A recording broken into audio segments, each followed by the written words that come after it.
Hey Tabitha, thank you so much for your discussion board post for this week.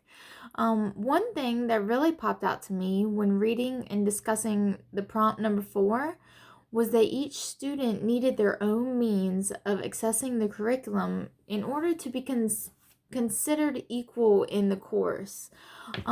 If Miss Williams simply required that each site have one means of accessing the course, I feel as if her sites with multiple students would be a severe disadvantage to students who do not have to factor in sharing into their experience.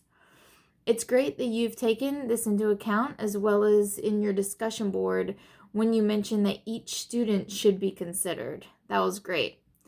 It is interesting to see that you've mentioned assessing the readiness of students to partake in distance education as well. Most people just assume that if one is in the United States, they have access to a computer with a webcam and definitely internet, of course. As a teacher of economically disadvantaged students, I understand that this is not always the case.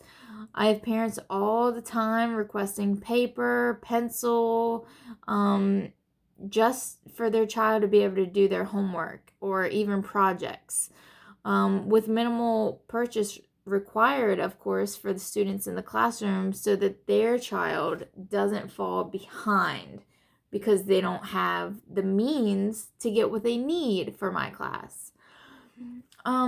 So some of my students will own a video game system before they even have their own computer for their schoolwork, and that makes no sense to me, but it's just how it is. But thank you again for your post. Thanks.